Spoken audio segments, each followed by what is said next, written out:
Hello everybody, welcome to Hollywood Bets Grable. I hope you're all good. We're on Saturday at the Breeders' Meet and look forward to some good racing on the line. Lenny Mayu is with us and we're going to do a fly-through meeting of this to give you a quick overview of what we want to do today. 069-164-3272 is our number. We are on the X platform and of course that QR code on DSTV. Just hold up your phone, your camera to it. It'll take you straight to the Betway website. Let's get straight into the action. Second race on the card. There's money for the horse Tara Star, shortened from 7-2 to 33-10. Richard Ferree's riding this for Daryl Moore. 2 Buddy Boy is 9-2. And Tiny Peter's got a few nice runners there today.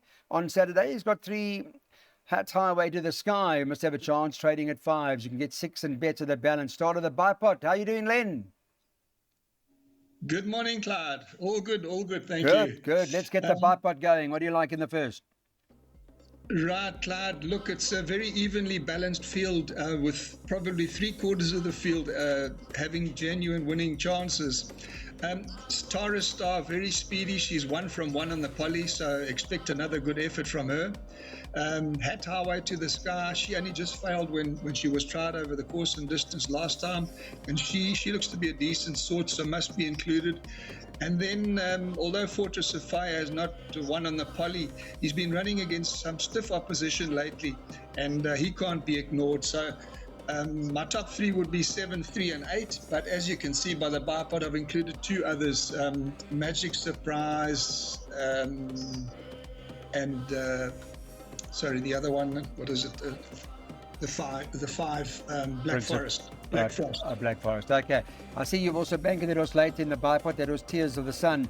In the 4th leg is Len's banker in the Bipot. Let's go to the PA then and take a look at what we're doing here. Race 3. Again, a few horses. We're 3 Fine Wines, top of the boards at 5-2, 5-2, 2 Blizzard Boy, and 5-2 the 4 Hats Queen. There are quite a few with chances here. Thought maybe Hats Queen the right one. What do you like, Len?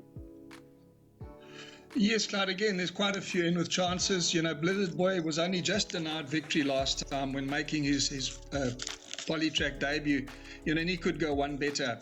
And then, of course, the Highveld visit to Hats Queen. She hasn't raced for over a year, but the stable say she's working well and has an each-way chance. And her form prior to this to her long break, was against stiff opposition, so she must be considered.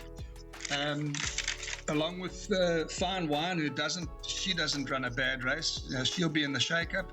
And then for me, the dark horse of the race is the 8 horse, African Dusk.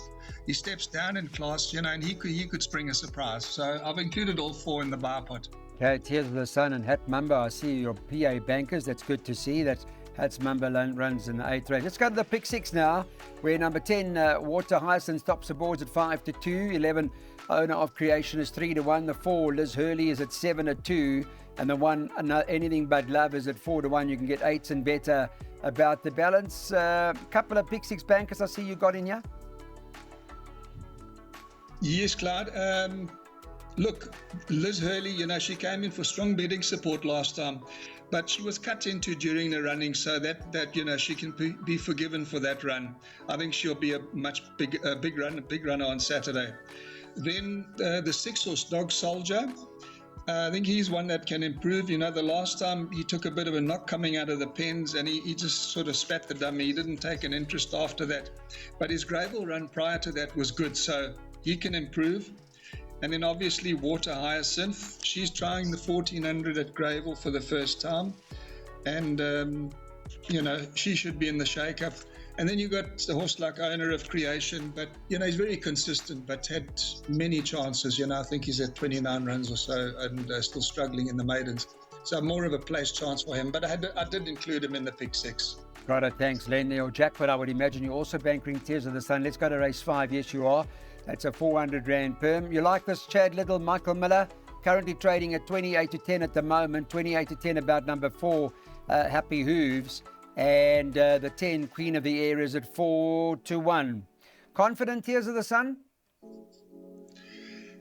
Clyde, If it was a 1400, I'd say put your head down. It's jumping from a 12 to a mile, which is a little bit concerning. But the way she finished over the 1200 last time, I mean, she gave them plenty start and made up a lot of ground in the straight. So I don't think it'll be a problem for her.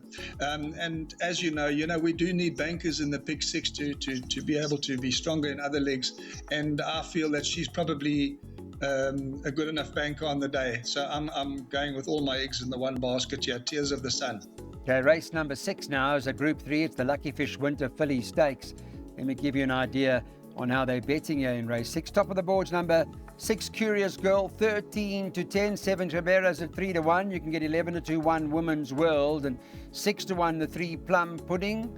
I would imagine Curious Girl take a bit of beating in the race. Clive, yes, she's definitely the one to beat. I still have my reservations about her at Greyville. I would have preferred, I think she's better on a testing track. Even Scottsville, she's got time to unwind, and a longer run in like Turfentine is more suitable to her. But she does have the class, and she's down against the fillies again.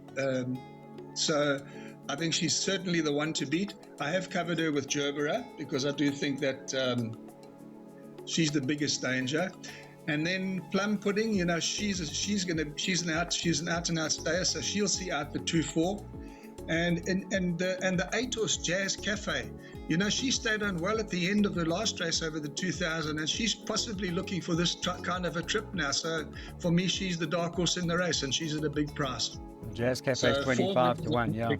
Nice one, 25 to 1. Okay, let's go to race 7, the KwaZulu-Natal Breeders' Mile. And here's a look at what they doing in the betting. This is all Friday morning, remember. And 10 Golden Operator, Sean Terry got 28 to 10 with Craig Zaki on. 6 Go Grayston Go is also trading at around 7 to 2 or thereabouts. And the 3 Clear the Runway is trading at 7 to 1 and better about the balance. Yeah, it's a bit of a draw, the Warrior Golden Operator, but got all the class. Yes, Clyde, I agree with you. But I stand to be corrected, but I don't remember trainer St. John Gray bringing a horse down to Durban since he ran Dance with the Devil. And that was probably 20 years ago. So it's a very significant point that he's brought down one horse for the day, Palace Prince. Yes, the horse has never won over a mile, but I think Greyville is a slightly easier track than the Turfentine and that. So one needs to consider him. Then obviously Golden Operator. Look, he ran below expectations last time, but he's better than that effort. And his first run at Greyville was good, so clearly he's the one to beat. And then you got a horse like Go Grayson Go, who's a strong front runner. Probably better over slightly further, but he's got Richard Ferree in the saddle, and if he gets away in the straight, he could make them gallop. Those would be my top 3. Take a look at the 8th race now, where I know you're into Hats Mambo. You make it a hard horse to beat on Saturday? Yes, Clyde. If you look at his last run over the 1400, it was his debut on the Greyville, on the poly surface, and he raced a bit wide during the race, and then he was staying on strongly at the end. So this 1600 is going to be right up his alley. And then, with all due respect, it's not the greatest of fields, so I do think he's going to be a hard one to beat. So I'm going with him, banker. Okay, current favourite at 5 to 2 is Hats Mambo. The 5 Run to Rio 9 to 2. The 4 The Gliding Fish 5 to 1. Money, interesting enough, for the 10 Limitless Skies. He shortened from 12 to 1 to 11 to 2. The 10 horse. Calvin Abab and Wendy Whitehead to watch that closely. 9th race, Len, let's go there. What are we doing at the back? There are quite a few. They bet 5 to 1 the field. Yeah, take your pick. Where the 3 Tommy Greeny and the 5 Ultimo top of the boards, as well as the 7 Paratrooper, all 5 to 1. 5 to 1, wide open, I'd imagine. Yes, Clyde, it's probably the hardest race on the card, so I suggest including as many as possible. I really don't want to commit here. As you can see, I've got 5 horses in the place accumulator. If I had to make a choice, I would side with Ultimo, because he's a course and distance, I won't say specialist, but it's his preferred course, so he does run well there, but very difficult race, Clyde. Right. Thanks, Len. Thanks for your time. Much appreciated. Hope everybody has a good meet out at Hollywood Bets Greyville on Saturday. Of course, we'll be back with Daryl Murray for the Sunday preview when we go to Hollywood Bets Kenilworth. Thanks, everybody, for watching. Have a good one.